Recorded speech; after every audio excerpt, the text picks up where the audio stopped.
is a simple plumbing system I have in the tent. I have a 55-gallon water tank for cold water, and that tubing suspended above the tank, I use that to create a siphon to get the water running. So it's very simple and reliable. No electricity, no moving parts. Next, we have a 2-gallon keg we can heat up for hot water, and attached to it is a hand pump with a hose and a spigot tap. In addition to using this for hot showers, I also use this as my sink faucet, mainly to wash my hands.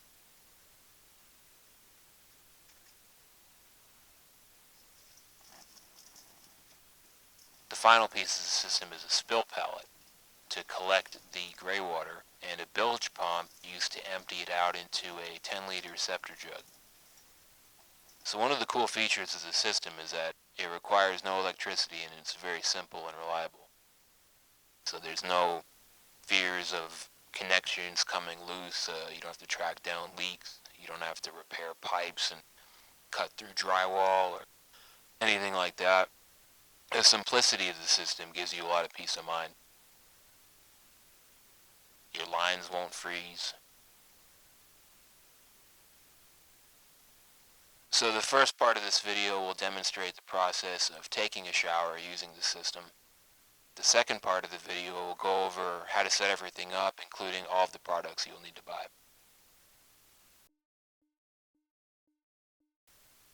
To fill the keg, we first need to remove the stainless steel plug.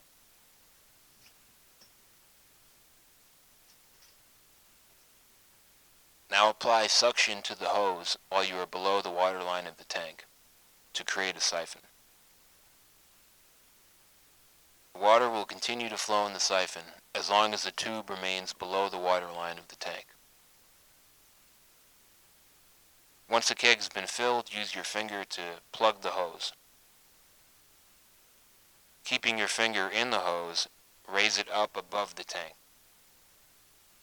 Now release your finger from the tube to destroy the siphon and allow water remaining in the tube to flow back into the tank. Now put the stopper back in the hose and hang it up above the tank. To heat the keg, we'll use our propane stove.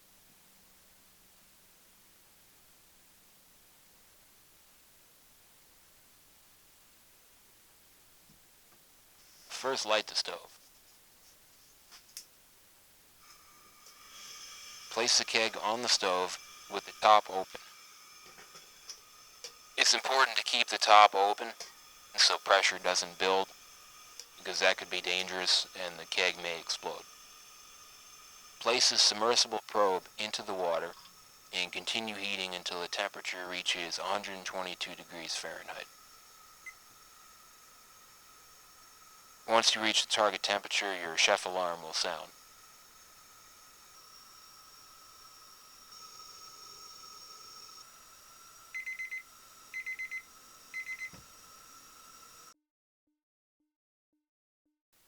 Now that it's off the flame, it's safe to insert the spear and pressurize the keg.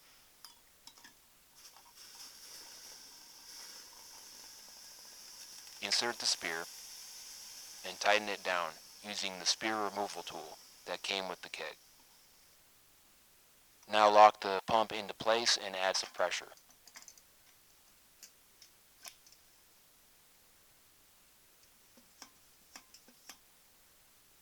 Using the plyometric box, carefully step into the shower area.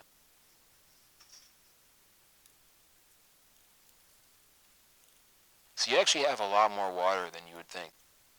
You can apply soap and rinse off several times if you wanted, but it is similar to a Navy shower in that you first want to get your body wet and then apply soap before rinsing off. Be mindful that as your keg is getting empty, you definitely want to focus on rinsing, because you really don't want to have soap still on your body and run out of water. So I generally apply soap, rinse it off, and then apply soap one more time and rinse it off, and I just play it safe. But the second half of the shower is just mainly rinsing it off. There's actually more water than you would need, because the end is just kind of using up the water just for the feel of the heat. Really, it's not really for cleanliness.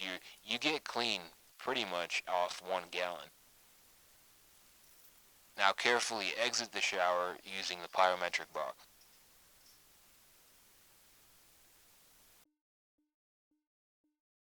To empty the spill pallet, place the bilge pump through the spill pallet grate and pump the gray water into your receptor jug.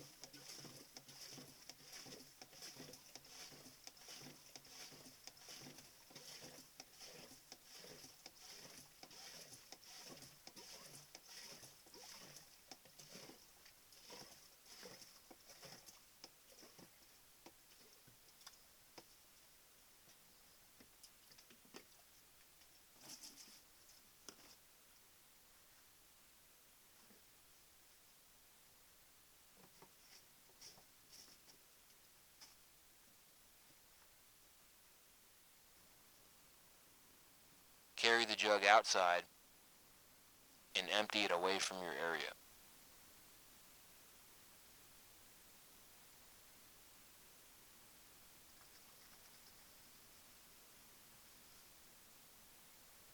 I am using soap made out of olive oil. This is just olive oil, water, and salt, so I think it's fine. So that's the process. Now let's look at how we set up the system, starting with the spill pallet. So the spill pallet is two pieces. It's the container part and the grate part, which sits on top. It's very solid with a weight capacity of 2,000 pounds and a holding capacity of 15 gallons.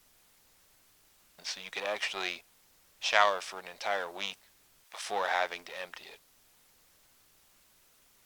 Here we can see the basic principle of the shower curtain held in place by the grate and the container. So it's in between the two, kind of sandwiched between the two pieces. The spill pallet can be purchased from globalindustrial.com. It has no drain, and it is the Eagle 1633B. And the curtains were cut almost about halfway in order to fit the height. The plyometric box was purchased at Titan Fitness. It's a 12-inch plyometric box. So here you can see the grate being taken off, and that's about 6 months worth of dirt, which isn't too bad. But you can, it's easy enough to replace the curtains if you choose. Another thing to be aware of is I'm actually using 4 shower curtains. So if you use 2, you would have gaps.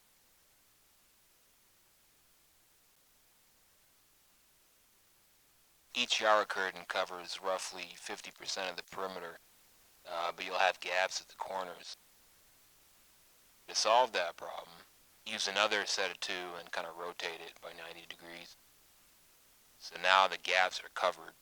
And remember, all of these curtains are tucked in, so it's you won't have any water escaping. The frame dimensions are 36-inch wide, 36-inch long, and 39.5-inch tall. These dimensions are somewhat arbitrary, but the height was chosen to roughly match the height of the tank. And 3 feet square seemed to be enough to give myself space. You see how the curtains come at an angle, so you have some additional, it gives the spill pallet some additional area. You could splash a bit without it getting on the floor. Now to create the frame, you just email sales@easytube.com with a diagram of what you want, and then they'll send you a quote. It's pretty reasonable pricing. And it's made out of aluminum, so it won't rust. That's the other good thing. Now let's talk about our bilge pump. So the bilge pump is by Seattle Sports. It's a paddler's bilge hand pump for kayaks.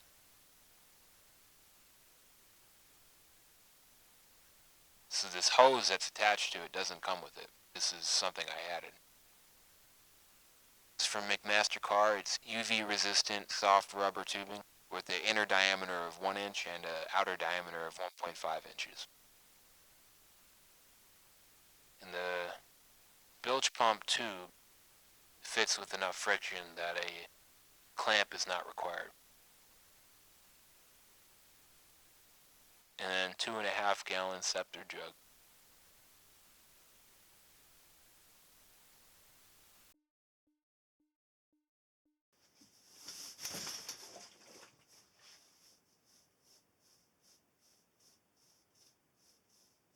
The tank is a Norwesco 18-inch long 55-gallon tank from Tank Depot.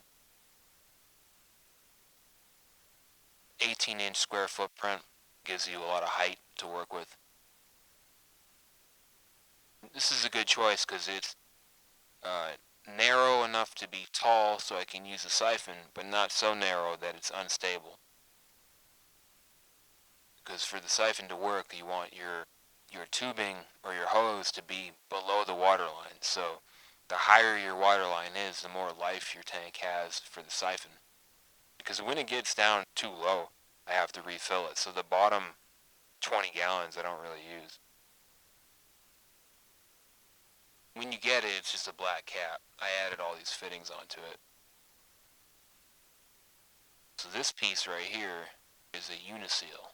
And the uniseals are great. They allow you to friction fit tubing onto containers, and it doesn't have to be a flat surface. You can install uniseals on curved surfaces, like my tank cap.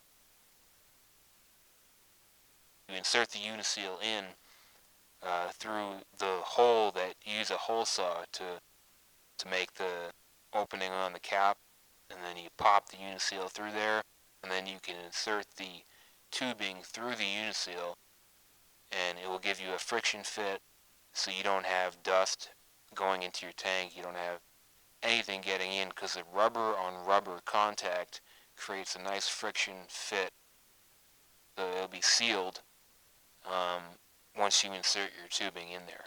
So it's a very simple solution. So I got this 1/2 inch white uniseal from Aussie Globe. Now let's look at the tubing I'm using. So again, this is UV resistant soft EPDM rubber tubing for air and water, but this is a 1/2 inch inner diameter, 3/4 inch outer diameter from McMaster-Carr. So here's a view of the tubing both inside and outside of the tank. The tube is hanging above the tank so as to not accidentally create a siphon when you don't intend to. And the tubing also reaches to the bottom of the tank so you can use the full capacity of the tank if you want. However, once it gets to the very bottom, you won't be able to use a siphon, but you can still use the tubing as a straw to get that remaining water out of the tank. I'd fill it back up once it gets too low to create a siphon, just for convenience. I'm also using a stainless steel stopper to keep it sealed. And here it is here, close up. Got the stopper from Wholesale Beer Parts. So that's how we use the water in the tank, but to fill it back up, on the inlet side, we have the same white uniseal, the same tubing.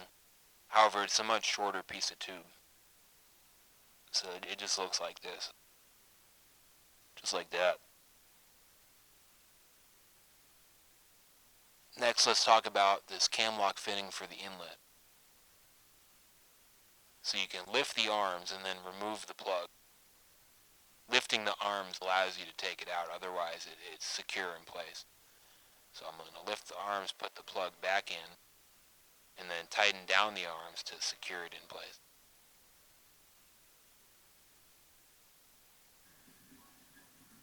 And the cam lock is to securely connect the hose I use to fill the tank. So I fill it from my truck, And in my truck, I have a 120-gallon Trionic tank. This Trionic tank is very good. And then with the tarp, prevent against sun damage.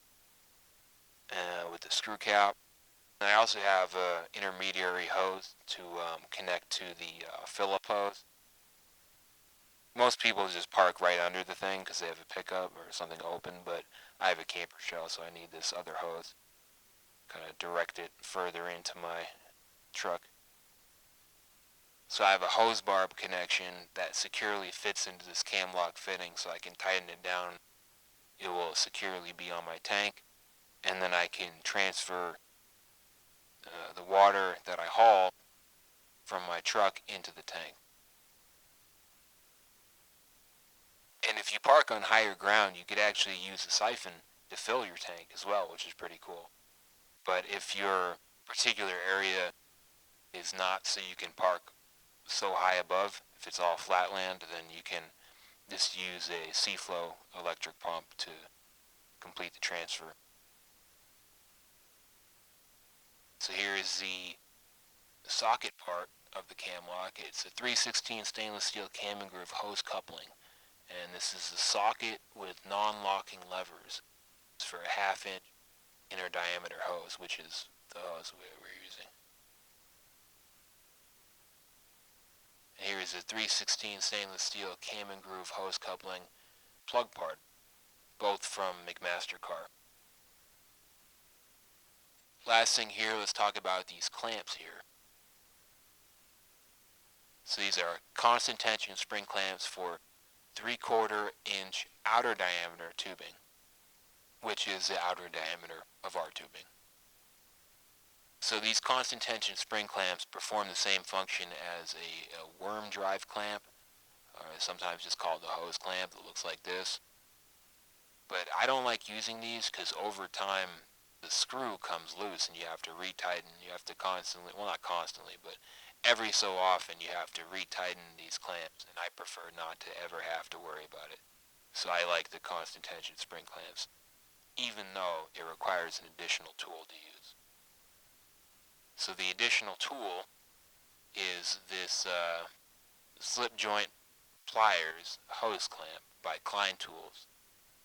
I bought it from McMaster-Carr, and they sanitize all their products, so I didn't know it was a Klein Tools product, but it's called Spring Clamp Plier, and it has a little notch in the plier that kind of connects to the wings of the constant tension spring clamp, so you can, without this tool, it's kind of, your pliers will slip all over the place, and you won't be able to easily take it on and off. So it's necessary for this to kind of open the clamp, and then when you release it, it will tighten down. And I prefer this because you don't have to retighten anything. It's more simple. So there's less to go wrong, less to break, which is always good. You also see that I have it at the clamps at 180 degrees apart. So I'll put one on and I put the second on around the other end to kind of even out the applied clamping force.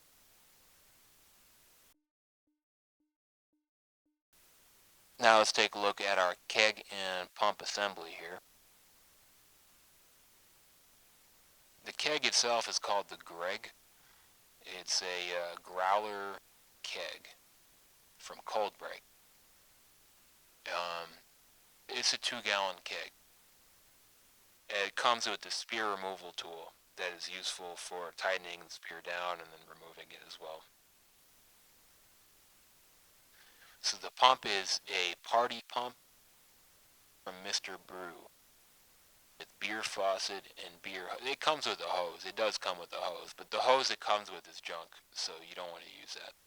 It does come with hose clamps, but those are the worm variety that I don't like, and the hose is not of good quality. The pump is great, but yeah, I threw all the accessories away, besides the pump and the tap. Let's take a look at the tubing that we're using. UV resistant soft EPDM rubber tubing for air and water. However, it is a 1/4 inch inner diameter half-inch outer diameter. This is necessary for the party pump. That's the size it takes. And I got this from McMaster Car again. This is great tubing, by the way, so it's no surprise I'm using it everywhere. The pliability is great. It's a joy to use. You might not think of tubing as joyful to use, but this tubing is truly a joy to use. It's great. It's just rubber. It doesn't. Some tubing's very stiff and hard to get it to do what you want. This one lays flat. It doesn't have weird chemicals. It's just rubber. It feels almost like silicone, the way you can move it around, but it's rubber, so it doesn't get dusty, and you can use it with water. It won't leach anything weird into your. It won't leach weird chemicals into your water, so it's safe. And again, we're using hose clamps here. Now, I normally stagger hose clamps to be 180 degrees, but I didn't do that here because it was kind of awkward to hold in my hand. I'm holding this a lot in my hand, so for this one I didn't have the clamp staggered 180 degrees because it kind of felt awkward to hold. This is the only instance where I have them both pointing the same direction because it kind of works as a handle when I'm doing it this way. But yeah, this is the constant tension spring clamps holding the tap into place. And then at the base I'm also using constant tension spring clamps. And then here I do stagger them 180 degrees for a more secure fit. Although it doesn't really matter that much, to be honest. They're secure enough, no matter which way you put them. So these are constant tension spring clamps for half-inch outer diameter firm hose and tube. So we're using quarter-inch inner diameter tubing with a half-inch outer diameter. So be careful that you want to get the right clamp for your tubing. Note the OD, outer diameter. Let's talk about our burner setup here. So the stove itself is a one burner stove from partnersteel.com. And the tank I'm using is a 5-pound propane tank. It's very small. Here's a dimension. It's the one in the middle. 12.8 inches tall, 8.1 inches wide. It's a very nice size. And then a plyometric box as well. I do recommend using a carbon monoxide detector whenever you're burning propane indoors. So here's our chef alarm and submersible probe. So the chef alarm is from thermoworks.com. It alarms when you reach a temperature, and the probe is a submersible probe, also from thermoworks.com. So it's called the Pro Series Waterproof Needle Probe. So technically, this is the only part of the system which requires electricity, because the chef alarm takes 2 AAA batteries. So technically, this uses electricity. However, this part of the system is not necessary. You could use your finger to gauge the water temperature. It's much more convenient to use the chef alarm and submersible probe. I prefer to just kind of set it and forget it and then have it beep at me when it's done. I had to use my finger when the agent of chaos in my tent destroyed my probe by chomping on it. So I had to use, while the replacement was being ordered and sent, I had to use my finger. But yeah, then you have to, sometimes if you're not paying attention, it'll get too hot. You have to wait for it to cool down. So it's not as convenient, but it is certainly possible. Won't standing water incubate brain-eating amoebas? So I might only be getting away with this system because I live in a very dry area, so it's very naturally sterile. For example, if you leave water out in a muggy area, it will have life attracted to it, and then you'll have like larvae and fly eggs and all sorts of nastiness. That hasn't been the case for me, but that might be because I'm in a very kind of desolate dry area. So this system may not work in other areas, but I'm not sure. Maybe it'll be alright. It is soapy water, and I haven't had an issue. That was one of the things I was worried about, because I even went so far as to have a P-trap installed on a sink that I no longer need because the spill pallet serves the function of a sink. But earlier on, I had a sink with the P-trap because I didn't want the smell of standing water, of gray water, to, waft through the air. But I found that the spill pallet served the same function as the sink and it didn't smell at all. So just if you're gonna be gone for a very long time, I'd empty it out for sure. But it doesn't stand there for very long. So I think the most I've ever gone without emptying the spill pallet's been 3 days. Is 2 gallons enough water? So 2 gallons is actually the perfect amount of water, both in that it's enough for a shower and it's not too burdensome to carry out. Because carrying water is not fun. However, carrying 2 gallons is not bad at all. So a gallon of water weighs roughly 8.3 pounds. So 2 gallons is what, 16.6 pounds. So it's very doable. It's not bad to carry the water out. That's really the big issue. How much water are you going to have to carry? And also, is the water enough for your task? And it turns out that 2 gallons is plenty for a shower, which was a surprise to me because my initial vessel was 8 gallons, and I was worried, is 8 gallons enough for a shower? So I thought maybe eight. So it turns out eight is like way too much. You don't need that much, and 2 gallons is a perfect amount. So yes, it is. It is. Another thing to consider is that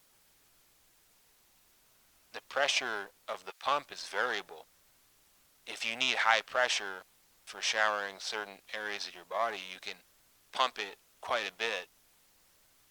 But most of the time, you're only doing a few pumps, and then the water kind of gently goes down. So you get the most efficiency out of the water you're using because you're using it up near your head to start with most of the time, and then it's going all the way down your body, transferring the dirt with it, so it gets a maximum saturation of dirt as it goes past your body. So you actually get a lot cleaner by showering in this way, whereas if you have high pressure, the water will just bounce off your body, and most of the water isn't actually transferring dirt. That's what it seems like anyways, I don't know. But 2 gallons is certainly more than enough. I feel completely clean after my showers, and in fact, the end of the shower, I'm just enjoying the shower. I'm not really actually using it for cleanliness. I'm just kind of rinsing off and just kind of burning off the rest of the water. So there's actually excess water, which was it's all very surprising, and I don't think talking to somebody about it is really going to convince them. You have to actually try it, and it's not bad at all. So it is a simple system, but I do recommend keeping backups of the most complicated parts of the system, which is the party pump assembly. I have a backup in the tent with me. So if that happens to break like mid-shower on a winter's day, I could just swap it out easily. And then I have a backup bilge pump not too far away as well. The siphon is dead simple. It's never going to break. Um, I do have replacement tube if needed in case the tube gets punctured, but I'm really happy with this system. It does everything I need it to do. You get a lot of peace of mind just knowing that no matter what, it's going to work. And you can be clean, off grid, and it won't fail during the winter. You can take a shower every day, wash your hands in a tent, which is really cool.